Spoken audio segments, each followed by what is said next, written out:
시청자 여러분 안녕하십니까? 한 주간의 북한 관련 소식과 함께 주요 이슈를 분석해드리는 통일로 가는 길입니다.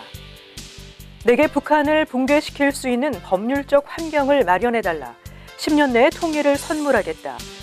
지난해 7월 한국으로 망명한 태영호 전 주영 북한 대사관 공사가 최근 서울 여의도 국회의원 회관에서 열린 바른정당 초청 좌담회에서 한 발언입니다. 태 전 공사는 북한의 실상과 자신이 생각하는 통일 방안 등에 대해 설명하면서 한국에 온 이후 가장 수위가 높은 발언들을 쏟아냈습니다. 지난 17일 국회의원 회관에서 열린 태영호 전 주영 북한 대사관 공사 초청 간담회는 태 전 공사가 북한 김정은 정권의 취약점과 그간 자신이 생각해왔던 통일 문제에 대한 의견을 나누는 자리였습니다. 그는 북한의 핵무장화를 중단시키는 유일한 길은 북한 정권의 소멸에 있다며 휴전선을 통해 집단 탈북을 유도하는 것이 북중 국경을 통해 탈북을 유도하는 것보다 훨씬 쉽다고 말했습니다. 또한 휴전선 군인들은 북한의 흑수저만 남아 근무하는 곳이라며 이곳에 김정은 체제의 실상을 알리는 전단과 $10 지폐 등을 지속적으로 살포하면 중국 북한 식당 여종업원 집단 탈북과 같은 사태가 지휘관을 포함한 군인들 속에서 나올 것이라고 말하기도 했습니다. 태 전 공사는 김정은 체제의 가장 큰 아킬레스건으로 세습명분과 정체성이 불분명하다는 점을 꼽았는데요. 김정은이 자신의 나이와 경력, 후배자가 돼야 한다는 명분을 심어주지 못하고 있기 때문에 간부들과 주민들의 지지를 얻지 못한다는 것입니다. 그는 간부들에게 평양 대성산에 있는 김정은의 모친인 고용희의 무덤을 참배시켰는데 무덤에 성군 어머니 묘라고만 돼 있을 뿐 묘비에 묘주의 이름도 없다며 김정은의 정식 부인인 김영숙이 만경대 가문에 딸을 데리고 가서 설 인사를 했다는 사실을 간부들이 다 알고 있다고 밝혔습니다. 그는 또 북한이 2010년 고용희를 우상화하는 성군 어머니라는 선전 영화를 만들어 고위 간부들에게 보여주었지만 베테랑 간부들이 얻는 것보다 잃는 것이 더 많다고 반대해 영화를 배포하지 못했고 나중에 그 영화를 몰래 본 사람을 처형까지 했다고 언급했습니다. 통일로 가는 길, 지한샘입니다. 태영호 전 공사는 한국의 대북 정책에 대해 외부 정보를 유입해 민중 봉기의 환경을 만드는 것과 동시에 북한 정권과 주민을 분리하는 정책을 펴는 것이 매우 중요하다고 강조했습니다. 태영호 전 공사는 과거 한국의 민간단체가 평양에 소아병원을 지어주자 감기가 걸린 자녀들을 데리고 왔던 고위 간부들이 충격을 받았다며 주민들과 접촉이 가능한 현대적 병원이나 평양과학기술대학과 같은 시장경제 원리를 알려주는 대학을 많이 지어주는 것이 필요하다고 말했습니다. 그는 또 한국에서 지원한 식량은 분배 행사가 끝나면 70에서 80%는 당국이 다시 실어가지만 나머지는 주민들에게 분배된다며 분배의 투명성을 강화해 설사 식량의 10%, 20%가 주민에게 가더라도 남한에서 식량이 왔다는 사실을 주민이 알게 해야 한다고 강조했습니다. 태 전 공사는 김정은의 통치 방식과 동요하는 북한 엘리트들의 상황에 대해서도 증언했습니다. 그는 북한에는 일반 주민이 모르는 김정은 서기실이 존재한다며 모든 부서에서 올라오는 정책을 김정은에게 전달하고 지시를 하다라는 것이라고 설명했습니다. 이어 3층짜리 건물에 상주한 서기실은 중앙당 조직 지도부보다 상위에 있는 조직으로 북한을 움직이는 진짜 실세들은 절대 언론에 나오지 않는다고 덧붙였습니다. 태 전 공사는 김정은의 공포 통치에 대한 사례로 장성택 숙청 때 소속됐던 노동당 한 개 부서를 몽땅 숙청했는데 부서를 없애버린 것은 노동당 역사상 처음이라고 말했습니다. 그는 당시 300명 정도의 부서원 중 부장과 과장까지는 모두 처형됐고 나머지는 문건 나른 애들까지 모두 수용소로 보냈다고 말했습니다. 이런 공포 정치하에 북한 엘리트들의 동요도 심각하다며 현재 한국에 비공개로 입국한 고위급 외교관이 상당히 많고 전 세계에서 북한 외교관들이 한국행을 기다리고 있다고 설명했습니다. 태 전 공사는 자신이 영국에 있을 때 만났던 김정은의 형 김정철에 대해서도 처음으로 입을 열었습니다. 그는 김정철은 정치에 흥미가 없고 북한에서 어떠한 역할도 하지 않는다며 평범한 가정에서 출생해 음악가로 발전했다면 유능한 기타리스트가 됐을 것이라고 평가했습니다. 통일로 가는 길, 김지수입니다. 미국 도널드 트럼프 행정부가 북한의 핵 미사일 도발 위협을 중점 관찰 대상 목록에 포함시킨 것으로 전해졌습니다. 북한에 대해 연일 강경한 발언을 쏟아내고 있는 트럼프 대통령과 외교 안보 라인 주요 인사들의 북핵 문제에 대한 엄중한 인식이 엿보이는 부분인 것 같습니다. 조시 어니스트 미 백악관 대변인은 17일 정례 브리핑에서 버락 오바마 행정부와 차기 트럼프 행정부 간 정권 인수와 관련해 북한 문제를 포함한 여러 현안에 대해 긴밀히 협력하고 있다고 말했습니다. 어니스트 대변인은 그래서 북한의 위협이 차기 대통령과 팀의 레이더 화면에 있다고 확신한다고 덧붙였습니다. 그는 북핵 문제와 관련해 오바마 행정부는 국제사회의 약속을 위반하는 북한의 핵 활동을 중단시키는 데 있어 애초 의도했던 것보다 진전이 없었다며 아쉬움을 토로하기도 했습니다. 어니스트 대변인은 그러나 북한에 추가 압력을 가하는 데 대한 국제사회의 굳건한 합의를 끌어내는 데 성공했으며 이는 트럼프 정부가 북핵 문제 대처에 도움이 될 것이라고 자평했습니다. 또한 어니스트 대변인은 중국이 강력히 반발하는 고고도 미사일 방어 체계의 한반도 배치는 북한의 미사일 위협에 대응하기 위한 것이라는 점을 거듭 강조했습니다. 그는 중국의 우려를 완화하기 위해 그동안 외교 군사 채널을 통한 대화를 해왔다며 이는 앞으로도 계속될 것이라고 말했습니다. 통일로 가는 길 권미숙입니다. 미국의 차기 행정부는 필요시 북한의 핵 미사일 시설에 대한 선제 공격 가능성을 경고해야 한다고 미 전문가들이 말했습니다. 이들은 북한이 차기 행정부의 가장 위험한 도전 과제가 될 것으로 전망했습니다. 워싱턴의 민간단체인 전략국제문제연구소와 텍사스 크리스천 대학의 밥 시퍼 커뮤니케이션 대학이 17일 워싱턴에서 차기 트럼프 행정부가 당면한 주요 외교 과제들을 논의하는 토론회를 열었습니다. 전략국제문제연구소의 마이클 그린 선임 부소장은 이날 토론회에서 북한이 차기 트럼프가 직면한 가장 위험한 대상이라고 진단했습니다. 일부 전문가들에 따르면 북한은 이미 대륙간 탄도미사일을 개발해 선을 넘었거나 한국과 일본, 미국령 괌을 타격할 수 있는 핵미사일을 배치했다는 분석이 있기 때문에 매우 위험하다는 겁니다. 게다가 금지선에 대해 주의력이 적고 핵 억지력을 자완하는 어린 지도자 김정은 때문에 보다 더욱 위험스럽다고 그린 부소장은 지적했습니다. 조지 부시 행정부에서 백악관 국가안보회의 아시아 담당 선임 보좌관을 지낸 그린 부소장은 트럼프 행정부가 필요시 북한의 핵미사일 시설에 대한 선제 타격 가능성을 책임있게 밝혀야 한다고 말했습니다. 북한이 서울과 도쿄를 향해 미사일과 장사정포, 생화학 무기를 사용할 잠재적 가능성에 대비해 선제 타격 가능성을 열어둬야 한다는 겁니다.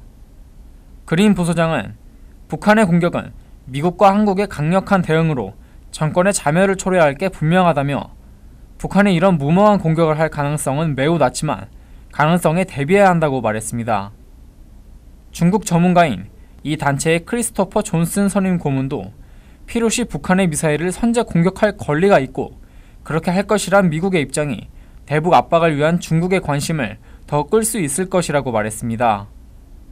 하지만 선제 공격에 앞서 북한의 핵 미사일 능력 여부와 실제 발사 움직임을 분별하는 게 상당히 도전적인 문제라고 지적했습니다.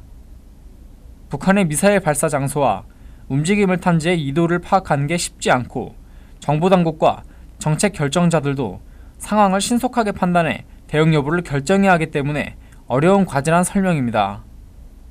그린 부소장 역시 선제 타격 여부는 차기 트럼프 행정부의 내각과 국가안보회의 등이 매우 신중하게 측정하고 검토해야 한다며 하지만 이런 과정은 매우 신속하게 이뤄져야 하고 동맹들도 빠른 결단과 공유를 원하고 있다고 말했습니다.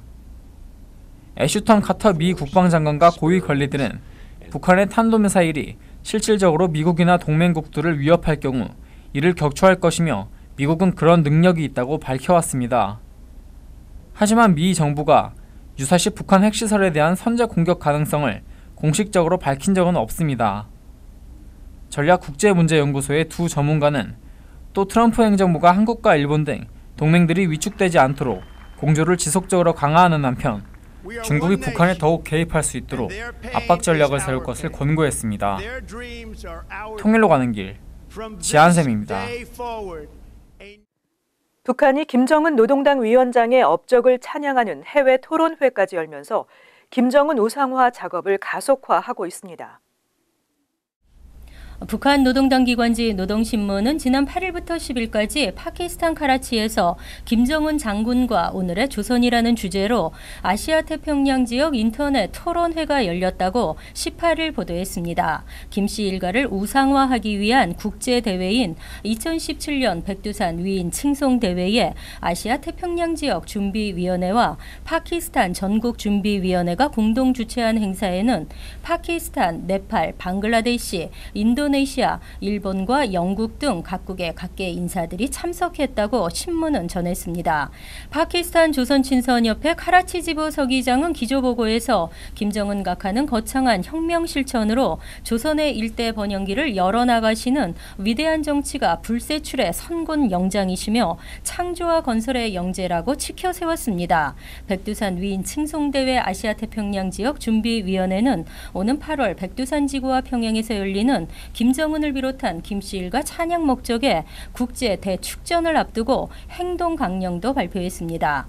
행동 강령은 특히 김정은 각하께서 조선의 당과 국가의 최고 수위에 높이 추대되신 다섯돌이 되는 4월에 그분들의 위대성과 불멸의 업적에 관한 지역 인터넷 토론회를 최상의 수준에서 조직 진행할 것이라고 밝혔습니다. 오는 4월과 11일, 13일은 각각 김정은이 당 제1비서와 국방위원회 제1위원장으로 추대된 지 5주년이 되는 날입니다. 김일성 주석의 105번째 생일 역시 4월 15일로 같은 달입니다. 앞서 김정은의 업적을 찬양하기 위한 토론회가 지난달 21일 평양에서도 열렸지만 해외에서 비슷한 성격의 행사가 열린 것은 이번이 처음입니다. 통일로 가는 길 권미숙입니다. 올해 33살인 북한 김정은 노동당 위원장이 절뚝거리며 걷는 모습이 또다시 포착됐습니다. 그동안 고도 비만으로 인해 각종 건강 이상설이 불거졌던 김정은의 건강 문제에 다시 빨간 신호등이 켜질 가능성이 제기되고 있습니다. 북한 조선중앙TV가 17일 공개한 김정은의 지난달 강원도 소재 소년단 야영소와 원산 구두공장, 원산 군민발전소의 시찰 장면을 담은 기록 영화에는 김정은이 부자연스럽게 걷는 모습이 나옵니다. 평지를 걸을 때는 정도가 심하지 않았지만 계단을 오를 때는 유난히 절뚝거렸습니다. 김정은이 오른쪽 다리에 체중을 상대적으로 많이 실으면서 걷는 점으로 미뤄 그의 왼쪽 다리에 문제가 생긴 것으로 보입니다. 김정은이 왼쪽 다리를 절뚝거리는 모습이 처음 공개된 것은 지난 2014년 7월입니다. 당시 조선중앙TV가 생중계한 김일성 주석 20주기 중앙추모대회 영상에서 김정은이 다리를 절며 주석단으로 이동하는 모습이 포착된 것입니다. 김정은은 이후 한동안 불편한 다리를 이끌고 생산 현장과 군부대를 다녔습니다. 또한 김정은은 같은 해 9월 25일 열린 최고인민회의 제13기 2차 회의에 불참하고 10월 10일 매년 해오던 금수산 태양궁전 참배를 하지 않아 내사 상태라는 소문이 도는 등 건강 이상설이 불거지기도 했습니다. 하지만 얼마 뒤 노동당 기간지 노동신문에는 김정은이 지팡이를 짚는 모습이 담긴 사진이 나오자 건강 이상설은 수그러들었습니다. 당시 한국 국가정보원은 김정은이 모습을 드러내지 않던 기간에 발목에 생긴 무록 제거 수술을 받았다고 밝혔습니다. 병명은 족근간 증후군으로 왼쪽 발목 복사뼈 부근에 낭종, 즉 무록이 생겨 근육에 손상이 왔다는 것입니다. 유럽 의사들이 북한에 들어가 시술을 한 것으로 알려졌습니다. 이에 따라 김정은의 발목 이상이 최근 재발한 것이 아니냐는 관측이 나옵니다. 국정원은 3년 전에도 김정은의 고도 비만과 지나친 흡연으로 수술에도 재발 가능성이 크다고 밝혔던 바 있습니다. 통일로 가는 길, 김지수입니다. 북한이 지난해 우리 군의 김정은 참수작전 발표 이후 김정은 노동당 위원장의 현지 시찰 동선을 김원홍 국가안전보위상에도 알려주지 않는 등 경호와 보안을 한층 더 강화한 것으로 알려졌습니다. 그 과정에서 김정은의 경호를 책임진 호위사령부와 국가안전보위성 등 공안기관들과의 갈등이 심화된 것으로 전해졌습니다. 평양의 대북소식통은 17일 윤정린 호위사령관이 과거에는 김정은의 동선을 김원홍 국가안전보위상에게 미리 알려주었으나 지난해 한국군의 김정은 참수작전 선포 후 보안을 이유로 알려주지 않고 있다며 둘 사이에 티격태격 언성을 높인 적이 한두 번이 아닌 것으로 안다고 전했습니다. 이 소식통은 지난해 12월 초 김정은의 양강도 삼지연 방문 시 호위사령부가 김정은의 동선을 국가보위성에 알려주지 않았다며 김원홍 보위상이 윤정린을 가만두지 않겠다면서 화를 냈다고 말했습니다. 북한에서 김정은의 경호는 3선 체제로 운영되는데 1선 근접 경호는 허위사령부, 2선 경호는 국가안전보위성과 인민군 보위국, 3선 외곽 경호는 인민보안성이 맞는 구조입니다. 그런데 지난해 북한의 2차례 핵실험 강행 이후 우리 군에서 김정은의 참수 작전이 거론되자 김정은의 경호를 책임진 허위사령부가 3선 체제를 무시하고 경호 사업을 독점하면서 문제가 생긴 것으로 알려졌습니다. 김정은은 참수 작전에 대한 두려움 때문에 지난해 공개 활동을 자제하고 평양 지역 위주로 현지 시찰을 다닌 것으로 나타났습니다. 지난 10일 공개한 김정은 공개 활동 분석 자료에서 김정은의 지난해 공개 활동 횟수가 132회로 전년 대비 14%나 감소한 것으로 나타났습니다. 특히 지난해 5차 핵실험 이후 미 전략자산 전개, 한미 연합훈련 등이 전개되는 시점인 9월에서 10월간 공개 활동이 전년 대비 대폭 감소했다고 밝혔습니다. 김정은의 현지 시찰도 주로 경호가 용이한 평양 지역에 집중됐습니다. 국정원은 지난해 10월 김정은이 신변 불안 증세가 커져 행사 일정과 장소를 갑자기 바꾸고 있다며 자신에 대한 참수 작전의 구체적인 내용을 중점적으로 수집하라고 지시했다고 밝힌 바 있습니다. 통일로 가는 길 권미숙입니다. 월스트리트저널이 한미 양국의 고고도 미사일 방어 체계 사드의 한반도 배치 결정과 관련해 한국을 압박하는 중국의 태도를 사설을 통해 비판했습니다. 월스트리트 저널은 지난 18일 한국 국방에 대한 중국의 공격이라는 제목의 사설에서 예정대로 하지 못하면 아시아 태평양 지역은 북한 공격에 더 취약해지고 이는 중국이 한국을 경제적으로 압박한 데 보답을 받는 셈이 될 것이라고 주장했습니다. 신문은 중국의 태도는 짜증스럽다며 중국의 북한 지원이 한국에 더 나은 방위가 필요한 주요한 이유지만 중국은 한국인들을 괴롭혀 위협에 노출된 상태로 남게 하기를 원한다고 설명했습니다. 월스트리트 저널은 중국이 한반도 사드를 반대하는 이유로 먼저 사드 레이더가 중국 북동부의 핵미사일 지대를 감시할 것이라고 우려하는 점을 꼽았습니다. 또한 한반도 사드가 미국 일본 체계와 연계돼 동맹이 강화되면 중국과 북한이 지역에서 군림하는 데 방해가 될 것으로 보고 꺼린다고 풀이했습니다. 이 때문에 중국은 사드 배치 가능성이 거론됐을 때부터 관영 매체와 한중 정상회담 등을 통해 뚜렷한 경고음을 보냈는데도 박근혜 정부가 이를 감행하자 여러 조치를 하고 있다고 보도했습니다. 중국은 사드 부지를 제공하기로 한 롯데그룹의 중국 내 사업장에 대해 위생, 소방 점검과 세무조사에 나섰고 한국 여행에 제한을 두도록 여행사들에게 지시를 했고 한국의 정치 스캔들에 따른 권력 공백의 틈을 타 압박을 더욱 강화하고 있습니다. 중국의 고위 외교관이 방한해 정부 관리가 아닌 기업 임원들을 만났고 중국 당국이 한국 전세기 운항과 화장품 수입을 불허하는가 하면 중국 군용기를 한국 방공 식별구역으로 띄우기까지 했다고 신문은 적시했습니다.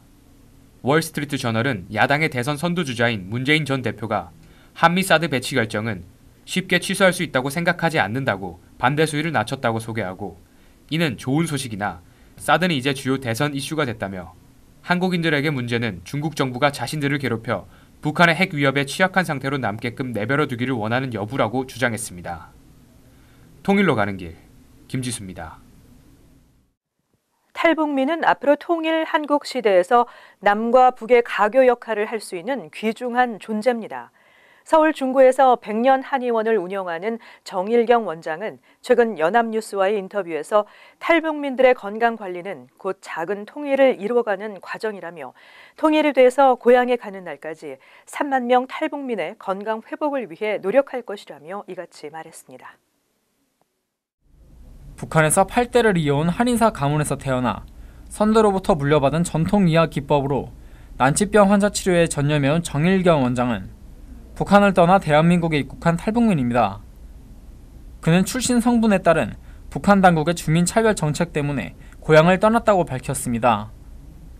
하지만 국가보위부의 끈질긴 추적은 평양의학대학 한의학부 1기 졸업생인 부친을 괴롭혔고 급기야 1985년 아버지가 탈북해 한국행을 선택하면서 남은 가족은 민족 반역자 가족으로 낙인이 찍혔습니다.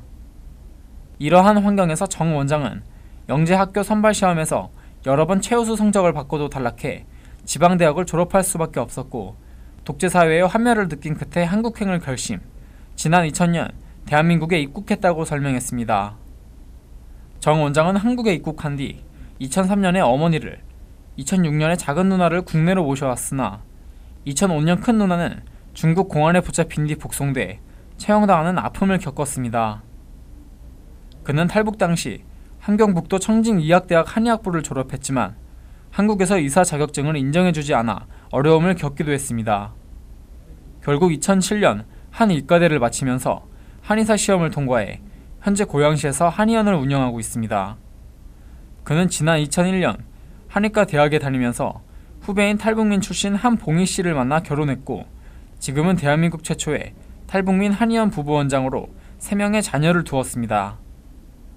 17년간 의료 봉사활동을 해온 정 원장은 지난해 탈북민 정착 지원과 사회적 인식 개선을 위한 공익광고에도 출연했습니다.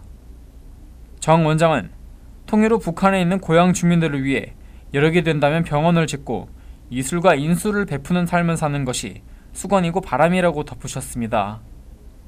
통일로 가는 길, 지한샘입니다. 최근 로이터 통신과 여론조사 전문기관 입소스가 미국인들을 대상으로 조사한 미국에서 위협이 되는 나라에 대한 여론조사 결과 86%의 미국인들이 북한은 미국에게 위협이 된다고 응답했는데요. 이는 82%의 러시아나 80%를 기록한 중국과 이란보다 높은 것으로 미국인들이 북한을 가장 큰 위협으로 지목한 겁니다. 만약에 북한 정권의 의도가 자국의 핵, 미사일 능력을 최대한 부풀리고 호전성을 과장해서 자신이 미국에게 위협이 된다는 것을 미국 정부와 미 국민들에게 인식시키려고 했다면 소기의 성과를 거둔 셈이죠. 하지만 이를 통해서 미국으로부터 사실상의 핵 보유국 지위를 인정받으려고 했다면 오히려 북한의 의도와는 정반대의 결과를 초래할 것입니다. 얼마 전 아마도 북한이 미국을 핵무기로 공격할 수 있는 능력을 갖게 될 수도 있겠지만 그렇게 되면 김정은은 바로 죽는다라고 경고했던 미국 국무부 고위 관리의 발언처럼 말이죠. 북한 정권이 핵 위협을 통해 얻을 수 있는 것은 지금보다도 더욱 강력한 제재와 압박, 그리고 정권 붕괴일 뿐입니다. 통일로 가는 길 오늘 순서를 마칩니다. 시청해주신 여러분 고맙습니다.